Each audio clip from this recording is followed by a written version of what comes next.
Viridian, The Green Guide, by Clouds. My Head in the Clouds Not Coming Down. Read by Oakshadow 5. Chapter 31. Suicide. Summary. I love this chapter so much.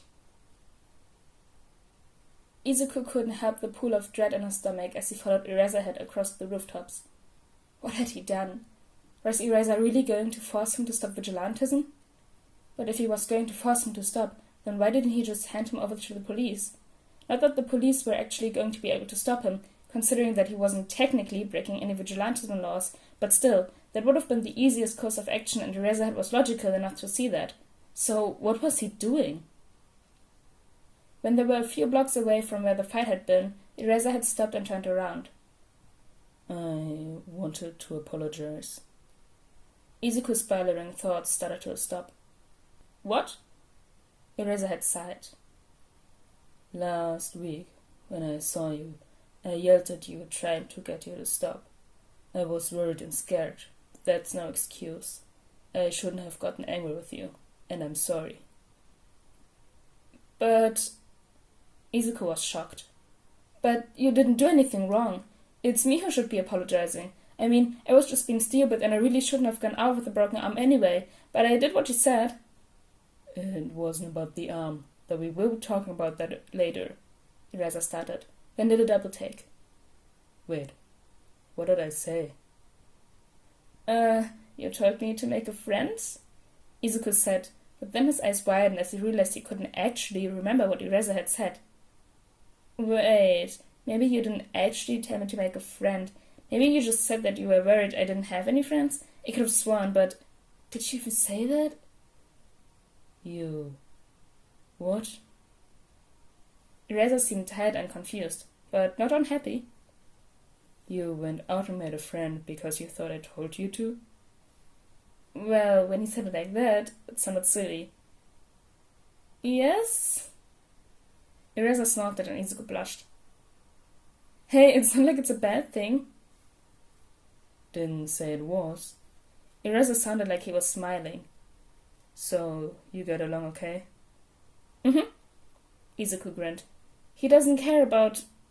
Well, he's different than the kids at my old school, and is actually giving me a chance. His quirk is really cool too, though it has kind of a big drawback. I wonder if I could help him with that somehow. Shota had a small smile as Viridian started muttering unintelligibly. He couldn't believe that the problem child had interpreted his trying to keep him alive as a challenge to make a friend, but he wasn't unhappy about it. Seriously, the kid needed some more positive influences in his life, which brought Shota back for the real reason behind his talk. I'm glad I could help you make a friend, problem child, but that's not why I wanted to talk to you. Viridian froze and looked up at Shota, obviously frightened. He didn't want to scare the kid, but it was a pretty heavy talk. Shota sighed and sat down on the roof, gesturing for Viridian to sit down beside him. Actually, on second thought, a roof probably wasn't the best place for this kind of conversation, but it was too late to change locations now. The kid hesitated for a long moment before sitting down, still obviously nervous and not taking his eyes off Shota for a moment. Damn, this kid really was expecting to be hurt. He took a deep breath. People would care if you died, kid. Viridian froze again, obviously not expecting that. Shota sighed. I know that this isn't the easiest thing to talk about, and you don't have to talk about it with me, but you should be talking about it with someone. I think it's pretty obvious just by the way you fight that you don't care if you die, but our argument the other day really cinched it. Viridian, you're suicidal, aren't you? The kid stared at him for a long moment, then burst into tears. Oh no, should I have been expecting a denial, or a deflection, or even just sad acceptance? He didn't know what to do with the crying kid. Maybe he should have led this to another hero? Mike was so much better with people than he was. Shota awkwardly started rubbing the kid's back. It was something people did, right? It was supposed to be comforting, wasn't it? After about a minute, a shocked-sounding chuckle broke through Viridian's sobs. That kinda ruins the plan Razorhead. Shota's hand stopped moving as he felt his stomach drop. The kid had a plan? Yeah, he knew that might be a possibility, but he'd been hoping that the kid wasn't at that stage of things yet. What plan, kid? No one was supposed to know. Viridian smiled sadly. This whole vigilantism thing. If people knew I killed myself, it would cause too many problems. My childhood friend would get in trouble for suicide baiting me. My mom would blame herself. He chuckled humorlessly. Yes, that's kind of a stupid reason not to take just a swan dive, huh? I don't think any reason to stay alive is stupid, Eraser said seriously. Though you would have to ask more about that childhood friend if he could get the kid to trust him a little more. So the plan was that if you got killed... When? Viridian interrupted. When I get killed, everyone will just think, oh, the useless Decker was being an idiot and trying to be a hero again. No wonder he got himself killed. Not, oh no, why did he commit suicide? But, you knowing the plan kinda ruins it. What about me wanting you to stay alive? Shota asked gently. Does that ruin the plan too? He heard Viridian's breath hitch slightly, but when he spoke again, his voice was resigned. You're only saying that because it's your job as a hero to save me? I don't say things I don't mean, kid. You know that. Shota countered. When I say that I like you better alive, it's because it's the truth. You're a good kid. You're smart. You pick things up quickly, and you've got a lot of potential. I'd be sad to see you throw all that away. Viridian shook his head. You'll move on. Just like Mom will. It won't take you long after I'm gone before you realize how useless I was, and then you'll realize I made the right decision. You don't have to feel guilty about that, though. I won't blame you guys or anything. You're not useless, kid, Shota said earnestly. You've helped a lot of people these last couple months, and even if you hadn't, you're still just a kid. You shouldn't have to do anything to justify being alive. Viridian shrugged. Agree to disagree. Shota rolled his eyes. Doesn't apply in this situation, problem child. To his surprise, Viridian gave him a shit-eating grin and looked him right in the eye. Agree to disagree. Izuku was surprised that he was apparently confident enough to joke around with Eraser, but now that the whole wanting to die thing was out in the open, it was like he didn't have anything left to lose. It was like a huge weight had been lifted off his chest and he was able to relax. Not that he wasn't still terrified that Eraser was going to abandon him, because he was, but it was like his reason for being a vigilante had been this huge war between them, and talking about it had torn it down somehow. Or maybe he was just using humor as a coping mechanism. That was a distinct possibility. Eraser muttered something that sounded suspiciously like teenagers before gripping Izuku's shoulder and turning him slightly so they were face to face. I would care if you died, problem child. And so would a lot of other people. What would you and your friend think if he suddenly disappeared? Izuku bit his lip as he thought of Kaminari. He'd get over it. He has a lot of other friends. He barely even noticed I was gone. Eraser sighed, but let go of him and went back to staring at the skyline. They sat in silence for a few minutes before he spoke again. I used to be depressed too, you know. Izuku looked at Eraser with wide eyes. What? Eraser nodded and kept looking out at the city. When I was around your age, a close friend of mine was killed in action during work study. I never really got over it, at least not completely. I cut myself off from everyone, even President Mike, who was close to him too. Nothing seemed worth it anymore. Izuku couldn't believe it. But you're so strong. You can be strong and still be sad, kid, Eraser said quietly. A lot of heroes go through it. Sometimes there's something that leads to it, like there was with me. But sometimes things just don't work right in your brain, and that's that. It's not something you need to be ashamed of, but it is something you should get help for. I don't deserve to get help, Izuku muttered. Why not? Izuku looked at Eraser again to find that he had taken off his yellow goggles and hung them around his neck so Izuku could see his sincere expression. He couldn't believe it, that Eraser seemed to genuinely care. It was confusing. Izuku took a deep breath. If Eraser could open up about his friend, maybe Izuku could open up too. Just a little. I can't do anything.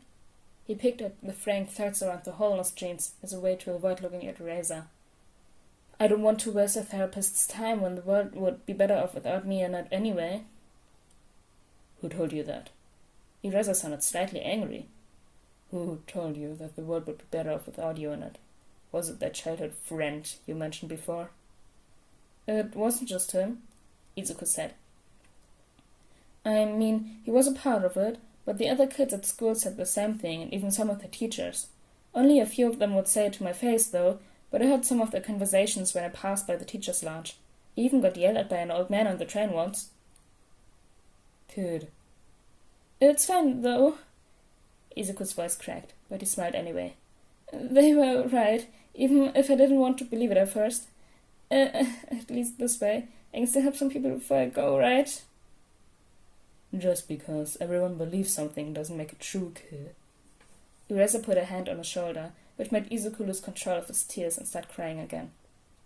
Sometimes, actually most of the time, people are idiots. No one deserves to be told to die, especially not a kid. How long has this been going on? Izuku shrugged.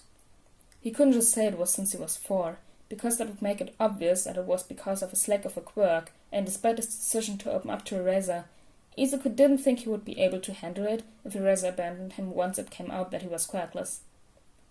So instead, he changed the subject. What did you do to get better after your friend died? Because, well, you don't seem like you're depressed anymore. Ereza glared at him, but Izuku just gave him a small smile, so he sighed and accepted the new topic. I threw myself into saving people, just like you have. Living for other people works pretty well, until you learn how to live for yourself again.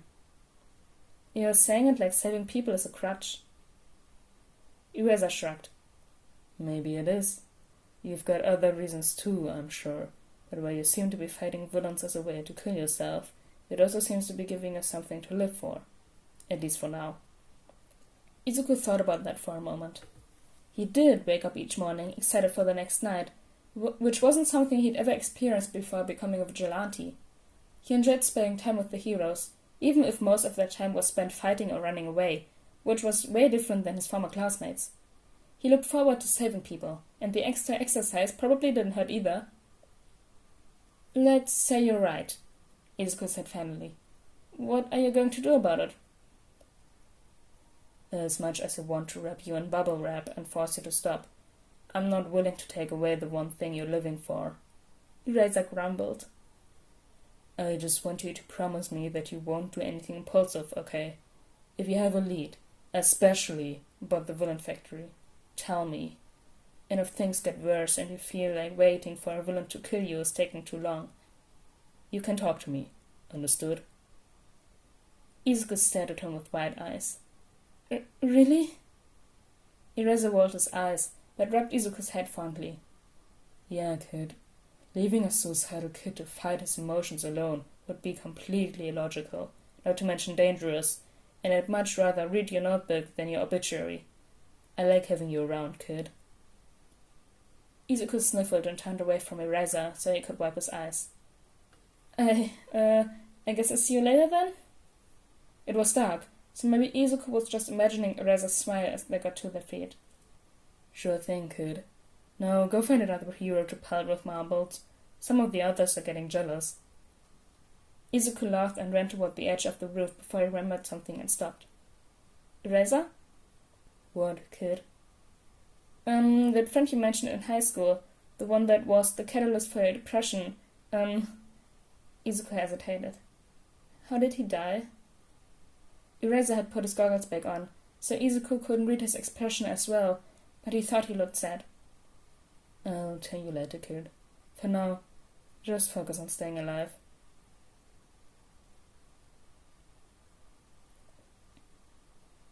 That was chapter 31 of Viridian the Green Guide. I hope you guys enjoyed this, and it's pretty crazy getting back to it after what is for me a 3-week break, because I had holidays. But now I'm back, for me at least. You had videos you could watch. But yeah, it's pretty crazy to get back to it. But I'm gonna record more and do more stuff, so don't worry about that. It was just a break from me. I had videos planned for you, so You didn't even know it. But I'll see you all next time. And have a good rest of your day. Bye! Hey, outtakes. But our argument there that I really cinched. What is that word? Really cinched.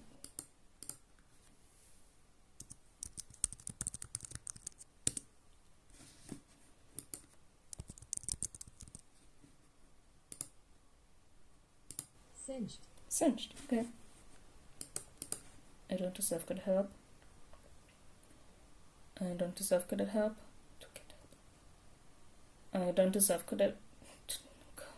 Toadette. Way to go, Oak Shadow. Way to go.